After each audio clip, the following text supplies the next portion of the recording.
Hello, world. You're sitting with J and J. What's up, world? And with that, we starting a new podcast. It's called Why Not. You know, in life, there's always two sides to every story. Some people say why. Sometimes we ask why not. You know what I'm saying? So in that situation, we coming at you like to give our impression or our opinion on the why nots and the whys. So we're gonna lead off in prayer and we're gonna move forward. Father God, in your name, Jesus Christ, we gather today, ask for blessings in our finance, acute direction, guidance, and wisdom. We also ask that you bind all spirits, confusion, negativity, procrastination, laziness, hesitation, fear, and doubt. Let it be your ultimate will, not our way. Forgive us of our sins. Protect us 360 with your angels. Let no weapon form against us that shall prosper. Give us excellence in all areas of our lives. Take away negative people, negative ideas, negative things coming out of our mouths. Whatever we touch, let it be in your name. In your name, Jesus Christ. Amen. Amen. So how you feeling today, J, man? Oh, man, I'm feeling great. All right. Trying to get this thing to work so we can put some magic together. That's all. That's what's up. Well, today's topic we're going to speak on is loyalty. Okay. How you feel about loyalty? What's your definition of loyalty? Well, man, that's a very powerful word, Loyalty is a hard word sometimes, Right. Because loyalty is a percentage to me. Right. It's 100, it's a balance, but sometimes loyalty is not a balance with some people. Right. They say they're 100, but they're really giving me 50 or 40 and claiming it's 100. I agree. So do you feel like half of the world is being loyal to each other, or is just like false prophets or anything like that? Oh yeah, I think they still got some good people out there, man. I'm gonna be optimistic about it, But the majority of them, a lot of them are fake. And some of them may not even understand what loyalty means, Right. I feel that, man. That's why I had to kind of like separate myself. But sometimes in life you have to separate yourself from people or things that's not going in the direction that's what you going in. Yeah. Sometimes, some people can't understand what's your mission and your plot or why you have to do what you have to do to move forward. Yeah. But in the definition, they say the definition of loyalty is the quality of being loyal. Okay. And a strong feeling of support of alliance. Okay. So in that aspect, it has all this meaning right there. Like, to be loyal to somebody else, you have to first be loyal to yourself. So I guess it's a fundamental word that's in a family. Right.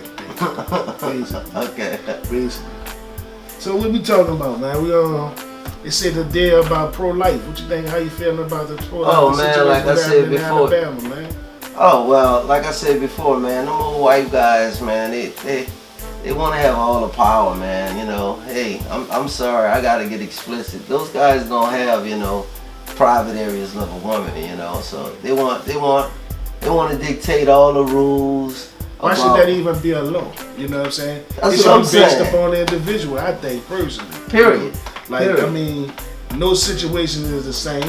Exactly. And I don't think man should be able to pass a law upon somebody's life or lifestyle. Or a decision they make within their life. Mm-hmm. You know what I'm saying? By the Ten Commandments, they say thou shalt not kill. But in every situation, bringing a child into a world of this magnitude might not be good for that person. I agree. You know what I'm saying? So with that being said, I don't think a law should be able to contradict what the Bible already said anyway. Yeah. It's kind of hard to for me to listen to what these people say, because it's like I don't feel like you even have the right to judge or say nothing like that. Hey, I agree wholeheartedly.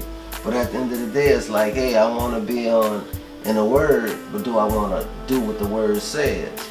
Hey, I want to cherry pick with the word. That's basically if it proves my argument, that's all I want to deal with. Right. So actually, do I really want to deal with the truth? Right. Well, that's like a why not situation. You know what I'm saying? Like, that's definitely. Why would you even put yourself on that side, or why not put yourself on that side? You know what I'm saying? It's like a fence you walk on. You straddle this here, you go this way. Yeah, and it's like, let's just be real. Every time a woman has a baby, her life is in danger. Right. You know, so what if the episode where we don't take a life to give a life? You know, how would that go? Right. If the mama gonna die, right. Do we get a time to the doctor? Do we give him 99 years? Do we get a mama 99 years? Cause you know she's still living. How that gonna play out? Right.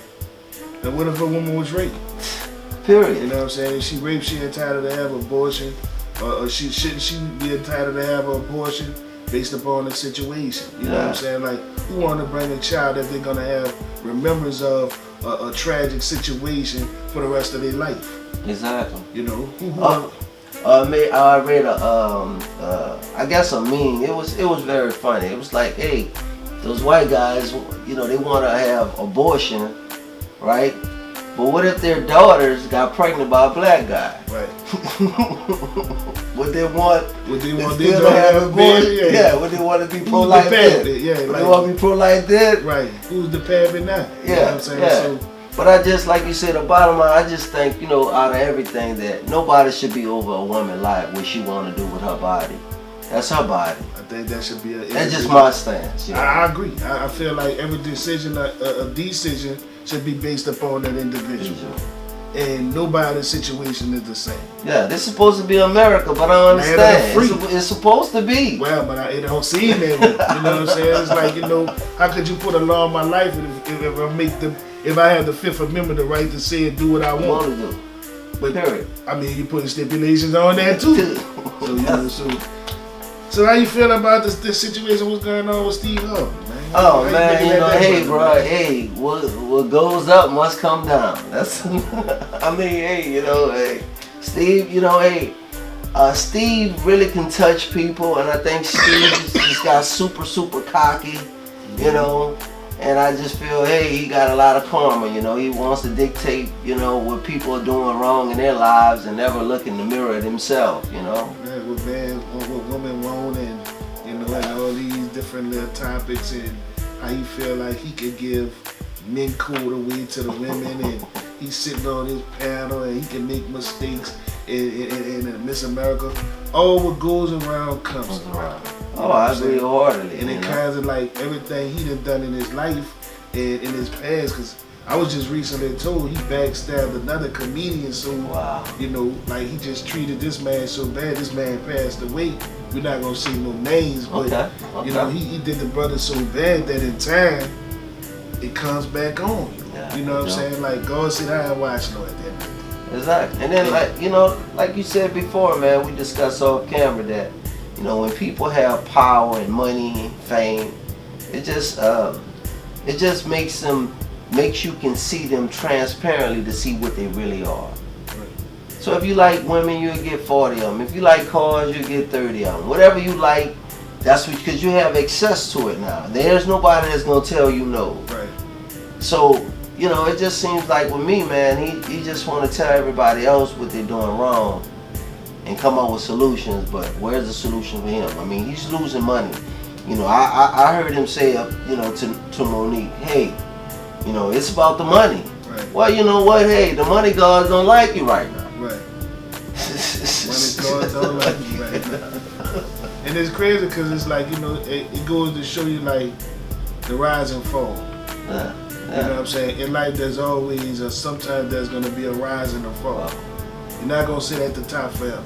No, you know what I'm saying? When you look at, especially in the comedian world where everything is so competitive, you know what I'm saying? It's impossible to sit at the top of the throne for forever. Exactly. When you look at Kevin Hart's situation, you're always going to have thoughts drawing at you. Yeah. You know what I'm saying? Always. And if you don't walk that thin line of trying to help everybody, and you know, you don't put everybody in an equation where you're looking out for everybody, then somebody gonna come back at you.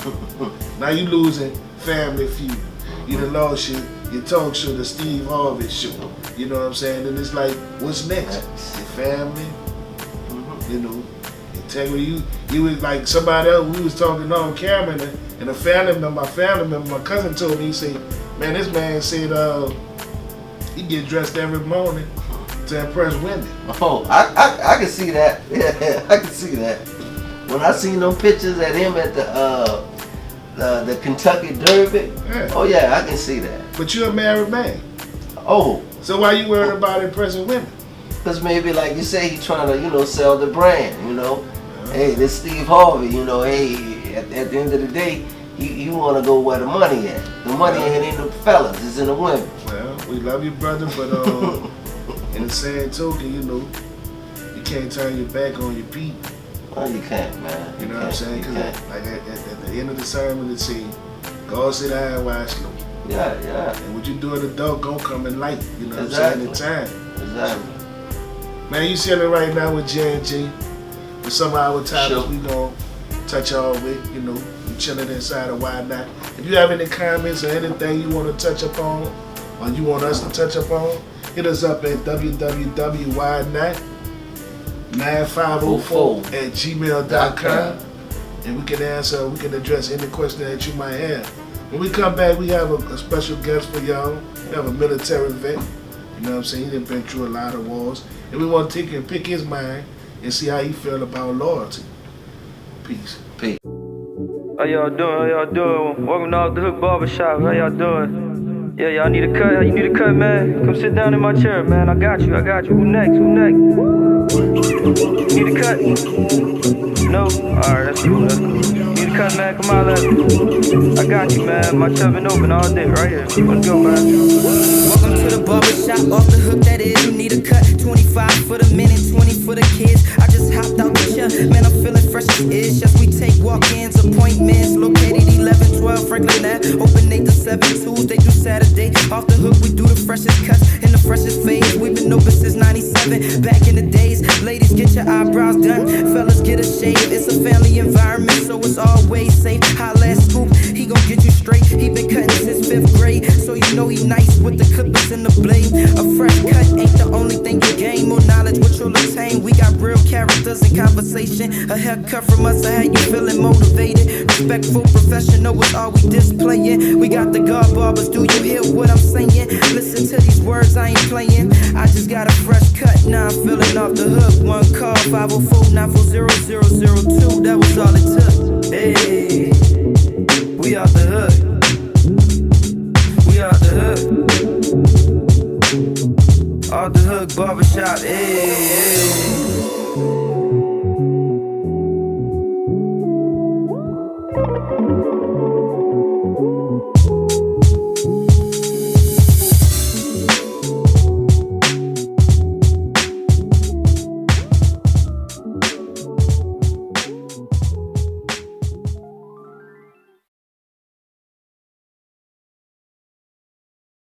We back with J&J. We back. Why not? What's up, world? What's up, world? We sitting here with a Very special guest. Very special guest. It's like my brother from another mother. Like, this was my hero when I was a youngster. He dressed me up to look like this, man. We was older boys together. It was like my favorite cousin. The war veteran. He's fought in like 3-4 wars. He's the one of the oldest family members in our family, as far as the cousin wise at least. I would like to introduce y'all to one of my favorite cousins, Kevin Hunter. What's up, world? Alright, Kevin here with us. Kevin been through his trials and tribulations. He had his journey. What that was? That went off? Nah, we good. Okay. Alright, pick up. Kevin been through wars and everything, and we just want to get Kevin in on the topic of loyalty and being loyal, and get his perspective on how he feel about being loyal and loyalty. How you feel, Kevin? Loyalty. One of my acts about loyalty is that loyalty only. We as people only, like a person when they're doing things for us. But once I'm stopped receiving, then there's no need for me to be loyal to you anymore. And as we speak about like the military or whatever, me giving up my time and my life for the military, being on that battlefield, I was loyal to the military. But once I got out, for education and things, it was a fight. It was a struggle. Right. Right. So there was no more loyalty from the military for me because there was nothing else for me to give them. Right. My time was done, so they didn't need me anymore. So my So thing. do you feel like it's like once you was done as far as like you say, once they finished getting the goods about you, they didn't need you, so you was like on to the next? Right. We're looking for the next person. Right. You know? And that's the way the system works. And that's just not only with the military, that's just with anybody in life. Yeah. It's like in life, you know, because there's been times I know personal situation, like, you know, you did a lot for granted, you know, while she was here. And, you know, she really needs you, and I thank you a lot, bro. Because, you know, you took time and made that sacrifice to be here for her, to give her, in her last days, her better days. You know what I'm saying? And I know you did that from your heart. I did that from my heart because she was loyal to me. Exactly. She was there from the beginning, Right. as well as I felt that I needed to be there for her at her end. Right. You know? So But loyalty is like, it's hard to kind of like put in so many words because it's like it changed for everybody. Yeah, so what I mean, what you guys were saying to is loyalty, sir, synonymous to family in No. some aspects, I mean, or is it like a mother who has a child, you know, that's 50 years old but still needs some help? I'm trying to understand, you know. if you need help, it doesn't matter what age you are. Right. You know, Okay. it doesn't matter if Okay. you're the mother, the father, the son, or whatever. Right. Okay. You know, if you loyal to me, you should be there for me. Always. You know, you should have my back as well as I'd have yours. And to go back to the military, what I was told in the military is you only go as fast as your slowest man. So if your slowest man have one leg and you got to carry him, somebody got to carry him so I can move on. You know what I'm saying? I can't leave you behind. So you're not loyal to me if you're gonna leave me behind. You know? Speak of your time in the military, what led you to go that route? It's generation wise, grandfather, father, and so I decided to take my time, you know. Not only that, you know, I say to myself, I say not only to myself but to other people, I wouldn't advise anybody to join the military unless it was your last resort. You know, the military ain't for everybody, but if you have to steal, kill, and rob, join the military. Right. Because the military will benefit you in the end. Right. You understand what I'm saying? And if you're gonna fight, why not join the military and get paid for it? Right. You know, I'm Well, gonna fight to get, you know, and get paid for it at the Hey, same time. I'm so happy you said that. You know, the military is not for everyone. But Yes. one would say school ain't for everybody. Oh yeah, a lot of things. You're right. Nothing- I You're mean, right. in life, You're when right. you look at life, everything ain't for everybody. You're right. You know what I'm saying?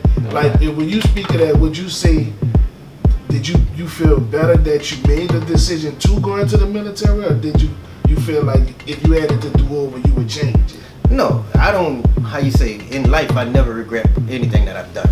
So I would never change my decision of deciding to join the military. Okay. You know, because I can only base my life on me today, Right. my knowing compared to me not knowing. So if I wouldn't have joined the military, I don't know what my life would have been like. But since I've joined the military, I know what my life is like. True. You know. And so, would you say, since you've been out the military, have the military been there for you? It's been a work in progress. Okay. You understand? I can't say it has and it haven't. Okay. You know, but anything in life that you want to achieve at, you know, you got to work at it. True. Ain't nothing gonna come to you for free. Right. You know. I agree. I totally agree with that. So, any more questions? What you have for Mr. Oh man, I'm just elated that he opened up about the military, man, and you know, like I said before, the military is not for everyone, but I've seen instances where it's very beneficial for some people, Yeah. and I've seen street cats that took a different turn and went all over the world, man, changed their lives, changed their family lives for making the decision of going to the military. Well, the military today is totally different from when I joined in the 80s. Nowadays, when you get out of the military, or even while you're in the military, they're teaching you trades. But when I was in the 80s, there was no teaching you trades. It was like you got in and you got out, and there was no type of resources. But now it is. I mean, it's beneficial today than it was yesterday. Okay. I just want to ask one more question. What you got, big brother? You know, like, I try to do my charity, you know. Every little city, I may go under the bridge. I may go to my little homeless people who I got mad love for. And a lot of them are military people. Right. So the question I would ask is, I know it's good on one thing, but is it affecting mentally on another thing? Like, why not, you know? Man. As What would be your why not? Like, why would you say the military good, and why not would you say you wouldn't go in that direction? Or would you not say no? In that situation, as the people living under the bridge and things like that, that's their choice. You know, that's their choice to live under the bridge. When, just like I was saying earlier, it's up to you to take those resources to go to the military and fight for the things that's due to you. Right. I know people that's living under one, don't know them personally, but heard the story. That have people living under the bridge and they have those benefits, but they don't want to go out there and get it.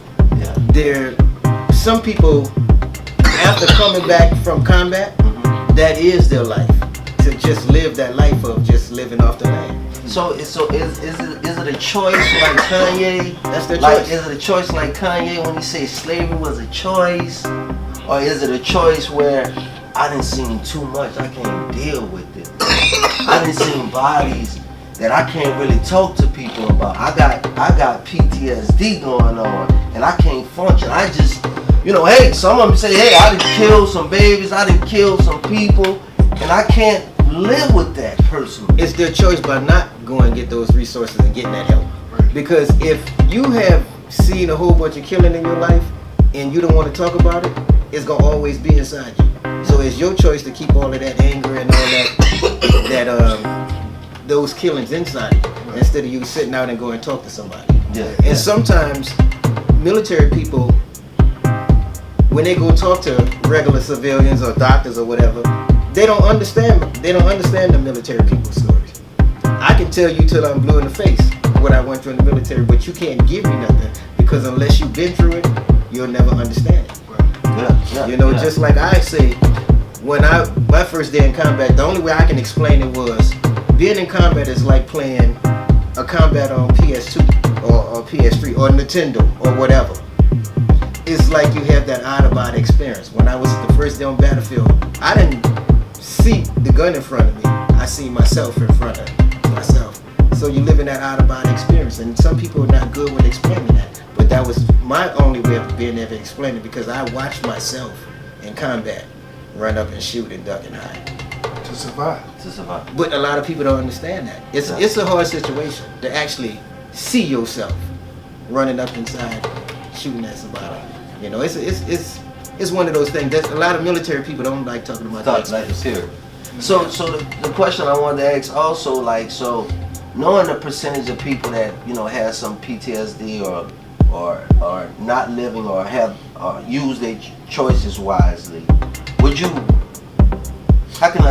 recommend, you know, knowing that all of these people under the bridge, and, you know, would you recommend doing the experience all over again? Yeah, I like I said earlier, anything that I've done in life, I would never regret it. Okay. So if I had a chance to do it all again, I'd do it all again. I mean, I don't know if I would do anything different, but I would do it all again. It's crazy as it seems, it's like you and I having beef, right? Yeah. So me being in the military, or me and you being next door neighbors, I'd rather come to your house and fight you and mess up your house, instead of you come to my house and mess up my house, meaning 9/11. Okay. You know, you understand? I'm gonna come to your house. I'm gonna come to your house and tear your house up, and then at the same time I'm gonna call you and say, I know you ain't got the money to clean that up. I can do that for you. After I beat you up in your house, I'm gonna charge you to clean your house as well. So that's what creates the problem and the solution. That's what we do as Americans. Right. Well, that's kind of like what we went through with Hurricane Katrina. Oh yeah. You know, it's kind of like it's like no different than that. PTSD is just like stuff that's gonna be embedded in your mind for the rest of your life. Chap, chap, chap. One time in New Orleans, well, before it was even founded, a French teenager scared away a British warship with just a story, and great stories kept coming. Some of them are epics, like when the military came here and built the boats to win the war. Some make you move, like when music fans discovered jazz, funk, and bops. We had Johnny. But you know, some of our stories aren't so straightforward. In fact, they make no sense at all. While others prove that great things can happen, even on a Monday night. Listen to this crowd. The story of our city is the story of all of its stories, strung together like beads or rosaries, which some might call the same thing. Because for 300 years, great stories have started the same way. One time in New Orleans.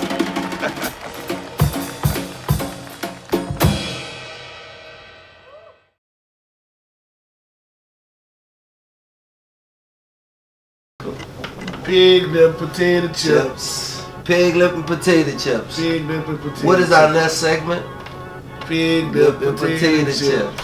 Alright, our pig lip potato chips items of the day is sea moss. Sea moss. Sea moss and bladderwrack. Alright.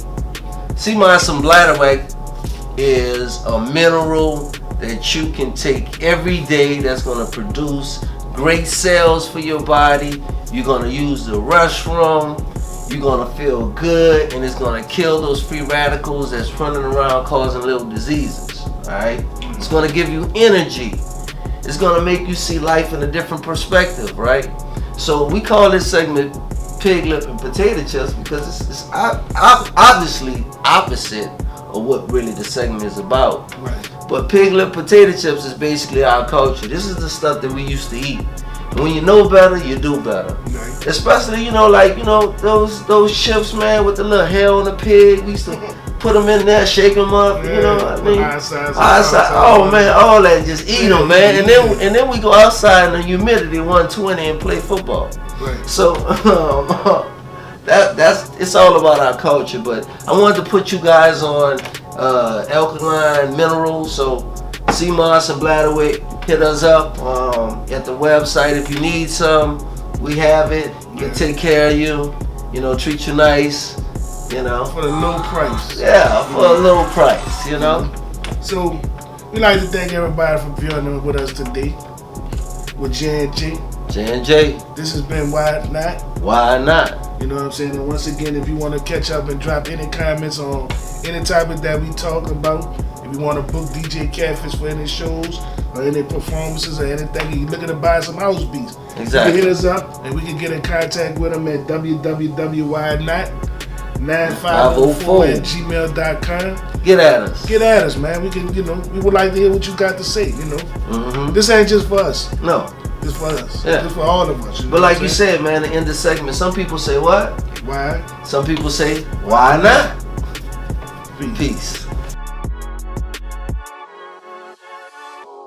Give our shout out, to D Miller for doing a nice line, and he does very good work. Man, that's D Miller, his fan, his name Yeah. Wall, what I'm saying? Yeah, Name Wall yeah. Barbers. We like shout out Sleepers, Po Boys. Okay. You know what I'm saying? Okay. The Dagger Shop, the D Shop on Richmond. They Okay. had the D Shop on Westheimer. yeah, D Shop in 1960. You know what I'm saying? So that's all people we want to celebrate our culture and and promote our people as well. But if you have a business and you would like to be a sponsor, hit us up as well, and we'd like to shout you out in the same token. Because if it ain't black, We ain't messing with that. you know what I'm saying? But I mean, that's how we feel personally. Yeah. So with us being said, this is J&J. J&J. We'll see y'all next week, man. Peace.